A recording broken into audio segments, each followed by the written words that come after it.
1,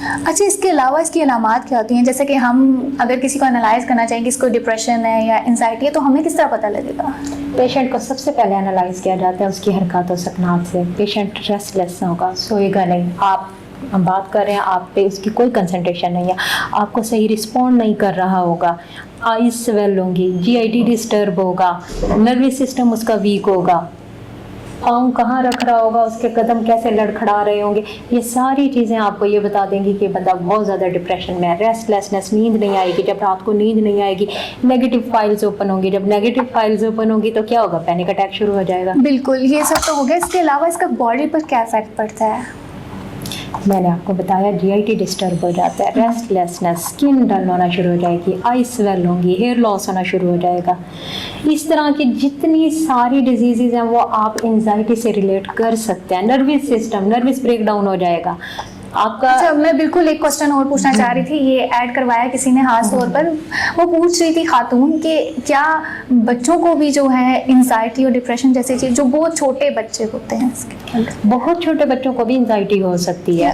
یہ ایک اور بات ہے کہ وہ اس ٹائم اتنے سینس میں نہیں ہوتے لیکن فیل تو کرتے ہیں. 1% لیٹسٹ ریسرچ کے مطابق 3 to 5 ایئر کے بچوں کو انزائٹی ہوتی ہے اور 6% 6 to 11 ایئر کے بچوں کو ہوتی ہے. وہ کیوں ہوتی ہے؟ وہ صرف مدر کی دوری کی وجہ سے, یا کیئر گیور صحیح ٹائم نہیں دے رہی, مدر کی دوری ہو گئی ہے.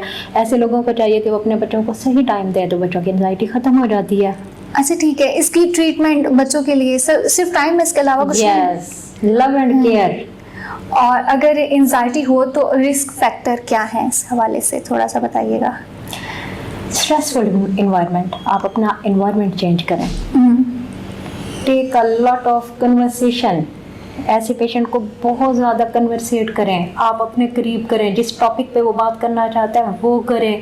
اور کچھ بچے ایسے ہوتے ہیں جو کچھ بننا چاہتے ہیں اور ان کے پیرنٹس کہتے ہیں نہیں ایسا نہیں کرنا, ایسے بچے بھی انزائٹی میں چلے جاتے ہیں. آپ ان کے ڈیسٹینیشن کی طرف چلیں, بچوں کو انزائٹی ختم ہو جائے گی. بالکل.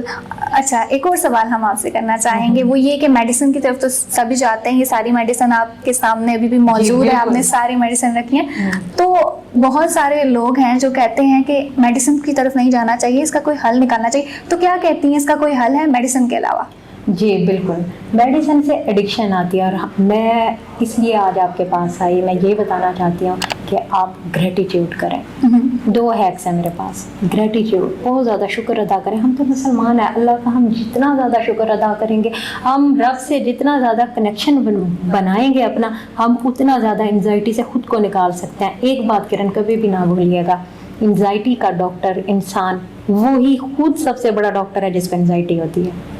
تو آپ خود, اب میں پوچھنا چاہوں گی کہ نہیں, میں آپ کو تھوڑا سا یہاں بتا دوں, وہ خود سب سے بڑا ڈاکٹر ہے جس کو انزائٹی ہوتی ہے, کیونکہ وہ خود کو خود اس فیز سے نکال سکتا ہے اور کوئی بھی نہیں, نہ ہی میڈیسن, نہ ہی کوئی ادر پرسن, یا اس کے گھر والے اس کو ایسا انوائرمنٹ دیں, اس کا اسٹریس ختم کریں, اس کے ساتھ کنورسیشن کریں, جس ڈیسٹینیشن کی طرف جانا چاہتا ہے وہاں اس کو لے کے جائیں. اور دوسری سب سے بڑی بات, پیشنٹ کو چاہیے وہ خود گریٹیٹیوڈ کرے, رب کا شکر ادا کرے, رب سے تعلق بنائے اور اپنے اندر ایک اچھی امیجنیشن لائے. وہ جب اچھی امیجنیشن لاتا رہے گا, اچھے اچھے خیالات سوچے گا, تو نیگیٹو فائلز آٹومیٹکلی کلوز ہونا شروع ہو جائے گا, اور اس کے ساتھ اچھا ہونا شروع ہو جائے گا. ایسا ہی کہ جو انسان اپنے مائنڈ میں پکچر بناتا ہے تو بالکل وہ چیز انسان فیس بھی کرتا ہے. اس کے علاوہ میں پوچھنا چاہوں گی کہ یہ نروس بریک ڈاؤن کیا چیز ہے, اس کے حوالے سے کچھ بتائیے گا. جب آپ کو بہت زیادہ انزائٹی ہوتی ہے, اوور تھنکنگ اتنی زیادہ ہو گئی ہے کہ آپ کو خود بھی سمجھ نہیں آ رہا کہ میں کیا ڈیسیژن لوں, اس ٹائم آپ کے میسج آپ کے سینٹرل نروس سسٹم تک نہیں پہنچ پاتے, تو تب آپ کا نروس بریک ڈاؤن ہو جاتا ہے, آپ کا کنیکشن ہی ختم ہو جاتا ہے. تو اس کے کیا افیکٹ ہوتے ہیں, کیسے, مطلب ایک نروس بریک ڈاؤن ہو گیا ہے, ٹھیک ہے, اس کے بعد آپ خود کو اوور تھنکنگ سے ہی بچائیں, ہم اس فیز تک جائیں ہی نا. لیکن اگر کوئی پیشنٹ اس طرف جا چکا ہے تو اس کا لاسٹ کیا ہوگا؟ اس کا لاسٹ تو بس یہی ہے کہ پیشنٹ ختم, یعنی خودکشی تک پہنچ جاتا ہے. یس. اور میں اپنی کنورسیشن صرف یہاں تک محدود رکھنا چاہ رہی ہوں. میں چاہ رہی ہوں کہ آپ اس فیز تک جائیں ہی نہیں, آپ کو پہلے سے کور کریں. لیکن میں یہاں آپ سے جو سوال دوبارہ میں کوشش ہے کہ میں وہ کروں, آپ کو خود کبھی انزائٹی ڈپریشن سے گزرنا پڑا, اور اگر پڑا ہے تو آپ نے کیسے اپنے آپ کو کور کیا؟ جی بالکل. جی مجھے بہت زیادہ انزائٹی ہوتی ہے لیکن میں نے اس کو کور کرنا سیکھا ہے, ناٹ میڈیسن. میں بہت زیادہ گریٹیٹیوڈ کرتی ہوں. جب مجھے انزائٹی ہوتی ہے میں فوراً نہیں اللہ پاک مجھے ایسا نہیں کرنا, مجھے ایسا کرنا ہے, میں فوراً اپنی منزل بناتی ہوں. نہیں مجھے یہ کام ایسا اس طرح سے کرنا ہے, مجھے اس پوائنٹ سے گزر کے یہ کام کرنا ہے. تو وہ جو پھر ہاں ایک اور سب سے خوبصورت بات میں نہیں اللہ پاک نے مجھے بہت اچھے ہاتھ دیے ہیں, مجھے سوچنے کی صلاحیت دی ہے, مجھے ایسا کرنا ہے, مجھے ایسا کرنا ہے.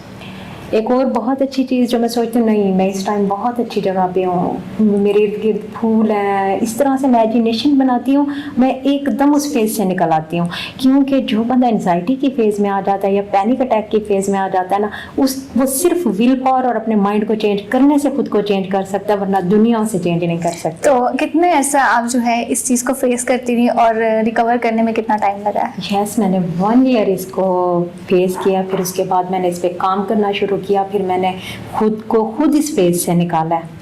ویسے یہ جو انزائٹی ڈپریشن وغیرہ اس پہ تو کافی لوگ بھی جو ہے کام کر رہے ہیں, جو لوگ سیشنز وغیرہ بھی دیتے ہیں جیسے سائیکولوجیکل لوگ ہوتے ہیں. تو آپ کا کیا ماننا ہے کہ کیا یہ جو ڈاکٹر وغیرہ ہوتے ہیں یہ آپ کا بہتر علاج کر سکتے ہیں یا انسان خود اپنا بہتر علاج کر سکتا ہے؟ اس کے حوالے سے ہمیں تھوڑا سا بتائیے گا. میں نے آپ کو سب سے خوبصورت ایک بات کی ہے کہ اس طرح کا پیشنٹ جو بھی ہوگا وہ اپنی ول پاور جب تک نہیں بناتا وہ کبھی بھی ٹھیک نہیں ہو سکتا. اور دوسری بات میں نے کیا, رب کا شکر ادا کریں, جو رب سے تعلق بنا لیتا ہے وہ آٹومیٹیکلی انزائٹی سے نکل آتا ہے. بالکل, کافی لوگوں کے بہت سارے جو ہے سوال تھے اور یقین کرتی ہوں اور امید کرتی ہوں کہ آج کے پروگرام کے بعد لوگوں کے کافی جو سوال ہیں وہ کلیئر ہوئے ہوں گے, اور انہوں نے بڑے خوبصورت انداز میں جو آج کا پروگرام اب تک پہنچایا ہے, اور بہت سارے آپ کے جو سوالات تھے وہ بھی کلیئر ہوئے. لیکن اس کے علاوہ بھی اگر آپ کے کچھ سوالات رہ گئے ہوں اور کوئی کچھ پوچھنا چاہ رہا تو یقیناً آپ ایک میسج چھوڑیے گا یہاں کمنٹ میں, ہم کوشش کریں گے کہ نیکسٹ پروگرام میں اس سے کور کریں. اور کسی نے کوئی اپنا فرمائشی پروگرام کروانا ہو تو لازمی بتائیے گا. ہماری کوشش ہوتی ہے کہ ہم اپنے پروگرام کے ذریعے آپ کو معلومات دیتے رہیں, اور یہی اعظم ٹی وی کا جو ہے ایک اور عہد ہے کہ ہماری کوشش ہوتی ہے کہ ہم اپنی اسکرین کے ذریعے آپ تک ہر قسم کی معلومات اور بہت سارے شوز پہنچاتے رہیں اور بہت ساری شخصیات سے آپ کو ملواتے رہیں. آج کا ہمارا پروگرام یہیں تک تھا. انشاءاللہ نیکسٹ پروگرام میں آپ سے پھر ملاقات کریں گے, اور پھر ایک نئے ٹاپک, ایک نئی گفتگو اور ایک نئی شخصیت کے ساتھ, اور ہو سکتا ہے تحریک سحر بھی ہمارے ساتھ پھر موجود ہوں, اور پھر ان سے بہت ساری چیزیں ہمیں جاننے کو ملیں گی. ہمیں دیجیے گا اجازت. اللہ حافظ.